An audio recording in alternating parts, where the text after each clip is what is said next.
Route 21 Rockstar families, and welcome to our weekly VODCAST. I hope that you are enjoying your weekend. I hope that your scholar was able to catch up on their sleep since the lock-in on Friday. I know I went home yesterday and absolutely crashed for the better part of the entire day. You know, our lock-in was so much fun on Friday night. Your scholars were amazing. I hope that we created an experience that they will soon never forget. And, you know, in terms of the food drive, we successfully collected a ton of non-perishable items. We sorted them on Friday night as an academy, and they were actually picked up on Saturday to be sent out to home. So it's pretty incredible, you know, and I hope that the scholars felt so good about the service that they were providing for the local community, and the fact that it was actually sent out on Saturday is just absolutely amazing. So once again, another successful lock-in. Your scholars earned it. They turned in some amazing applications, and it was just a blast. And on top of that, our student-led conferences last week were also absolutely amazing. It was so great to see all of you there. You know, I tell the scholars this every year, that the conferences are one of my favorite things throughout the year, and I know they say, Mr. Rager, basically everything we do is your favorite thing, but it is just so amazing to sit back and listen to your scholar talk about their accomplishments so far this year, the goals that they're setting, and, you know, I cannot help but beam with pride at what your Room 21 Rockstars have been able to accomplish so far this year. So, a couple of quick announcements, and then I'll send you off to the strategy session for this very short week coming up in Room 21. First of all, it appears, and we announced on Friday night, that the Blue House did win the canned food drive. They collected the most cans for their house table, which was located outside of the cafeteria. Tomorrow, we will be announcing the first members for the second quarter House Council. On Friday during Academy time, we actually elected individuals from each house, the scholars elected, and that will be announced tomorrow first thing in the morning. We will also be starting our DARE essays here in Room 21 as a class, because coming up on December 15th is actually DARE graduation at 9:15 in the morning in the activity room. And you are all welcome to attend. It's going to be awesome. The scholars will actually have DARE shirts generously purchased by the PTO to wear for their graduation coming up very, very soon. And just one other announcement before I send you off to the strategy session. Behind me is a continuum that we've been working on currently in language arts, specifically with our poetry, to kind of talk about the power that words can have. So last week, your scholar had to call in, leave a voicemail, talk about something that was extraordinary in their life, and we created this continuum. And I'm just going to back up. Let me actually move over to this side, guys, so that you can see everything. You know, we talked about how words can be ordinary, and we also talked about the equivalency for that would be the word literal. And all year long, we've really been working on and writing that description for our writing, and how that's sizzling, and we call it sizzling vocab in Room 21, and how that improves our writing. But where we're moving now, and where we're diving deeper, and what's really causing us to think is this extraordinary language, how it's figurative, how we have a shared experience, and the scholars use the term a lot, the word expression. So we've added that up to our continuum. So we're really diving deep with some awesome poetry in class. So scholars, I have a really awesome challenge for you this week. So anything that you're reading right now, towards your 40 book goal, anything you read, anything you pick up within the next week, honestly, throughout the entire month of December, and for the rest of time, get a Post-it note, either at home or here in class. Write down what that is and where it's from, and then stick it up here on our continuum in class. So maybe you consider it to be ordinary and literal language. Maybe you consider it to be descriptive or sizzling vocab, and maybe you consider it to be that extraordinary language that's figurative, that shares a common experience with us, and really makes us think about what we are reading. You will get 1 house point for every example that you share in class, and you can either post these on our Google Classroom page. I will create a forum there, or you can bring them into class and actually stick them up with a Post-it note. So that is actually one of the house point challenges for the week. We're actually going to be exploring this more, and as you're reading, I really want you to start thinking about that. Keep in mind, scholars, that the descriptive and the extraordinary, the figurative, was that hard place that we started talking about. But remember that shared experience. Okay, the boy was a pig when he ate. The first thing we all drew was a pig. So therefore, we said that that was an example of extraordinary language versus the boy was a messy eater, which was more descriptive. Okay, so that is one of the strategies for the week. I just wanted to show you it right here in our classroom, and this is going to actually be an interactive display for you guys to kind of take out that meaning from what you're reading, whether it be something in class, from the poetry we're reading, or from something you're reading for your 40 book goal. Now I'm going to send you off to the strategy session with Mr. Riker.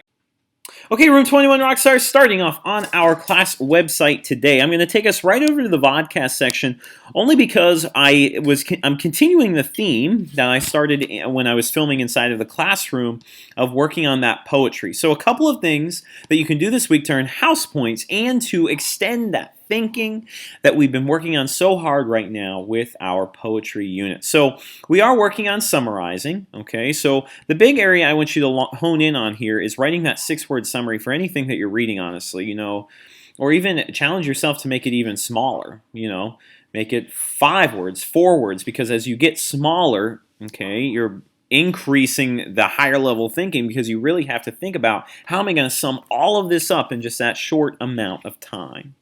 I do have a Thanksgiving challenge here for you guys. I thought this was kind of cool. This is called a logic puzzle. So basically what you do here is you read the clues that have been provided to you. Okay, so for instance, the story is 6 cousins sit down at the table for their annual Thanksgiving feast. Each child has a favorite Thanksgiving food. Match each child with his or her favorite Thanksgiving food. And then you have these clues. Well, down below you have this chart, okay? So for instance, clue 1 says, the identical male twins do not like anything sweet. Okay, so somebody doesn't like anything sweet, okay? And what we can assume here, we don't know who the identical male twins are, but if we look at their names, there are only 2 males, Kyle and Jeff. So anything sweet, okay, which would be sweet yams, I'm going to put an X through. And also, what else would be sweet up here? Yeah, pumpkin pie. So you put an X in each of the boxes that makes sense. And then by the end, you should figure out what each person's favorite food is. Go ahead and copy down this chart, bring it in. I'll give you 10 house points for completing this brain teaser because it is going to require a little bit of thinking this week, guys. Okay, so go ahead and give that a try.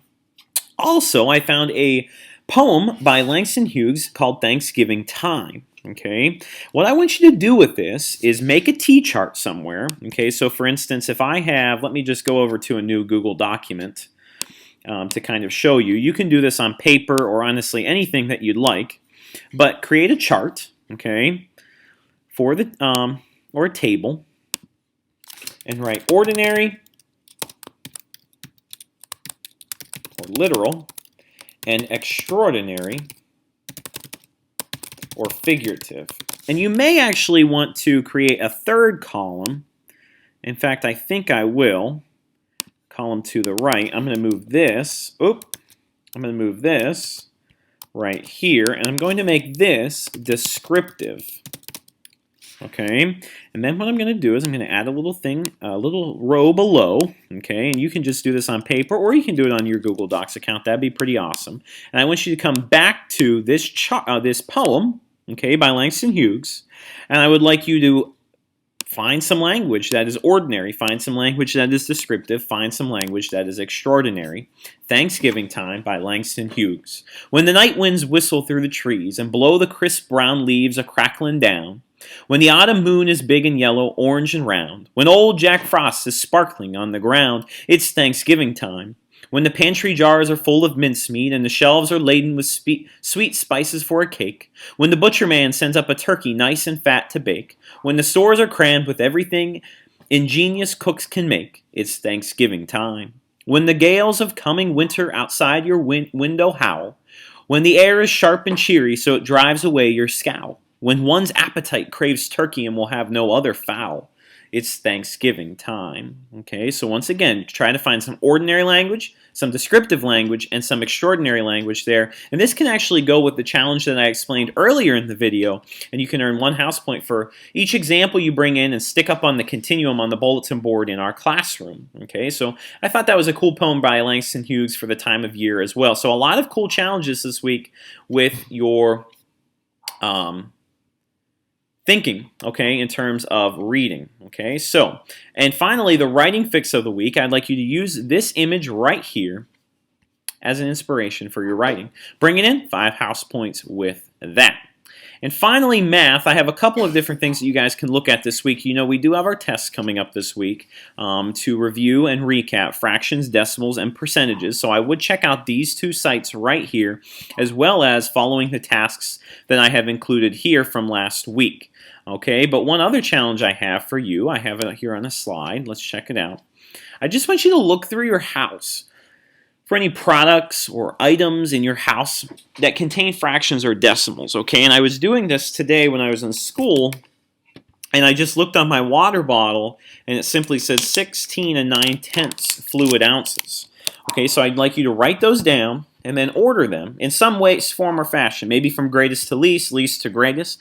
And also think about, you know, currently my water bottle is full that I have in front of me as I film this, so it does have 16 9/10 fluid ounces in.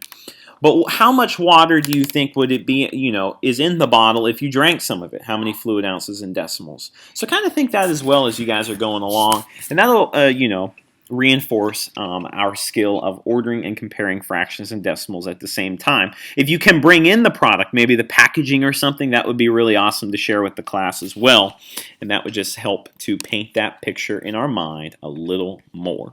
One other strategy that I have for you guys this week is actually down here on our class website. A lot of you loved this last week. It's under the Scholar Links section, and this Calculation Nation. There were some really cool games there that help you compare and order fractions and decimals, including, I believe, it was Dig It was the game that we really were able to practice. And remember, if you just go in as a guest, without an account, you can play all of the different games. And this one specifically really helps you with the number line. So those of you who want to practice the number line a little more can obviously create fractions. And sometimes you might want to create improper fractions and then figure out where to dig. So if I have 9/8, well, that's a little over 1 whole. So let's see if I get it right on.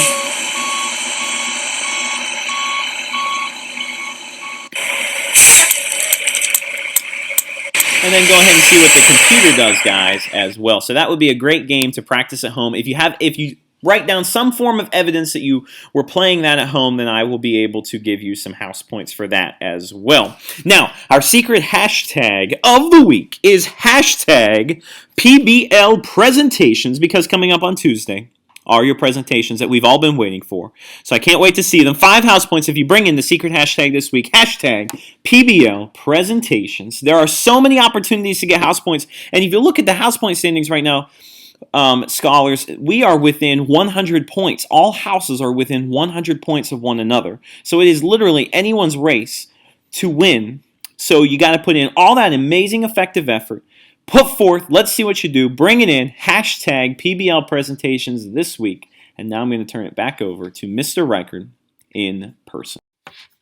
Okay, Room 21 Rockstar families, I hope that those strategies were successful. I also hope that you have a wonderful fall break over the next few days. Remember, we do not have school coming up here on Wednesday, Thursday, or Friday. I will see all of your scholars back on Monday, November 30th for more awesome, fun, action learning here in Room 21. It's going to be awesome. You are all seriously the best families in Stafford County because you are so incredibly supportive, both of me, of our mission here in Room 21, and of your scholars. It is incredible. And I am so incredibly blessed and thankful for everything that you do for me on a daily basis. Your scholars make teaching something that is just absolutely incredible.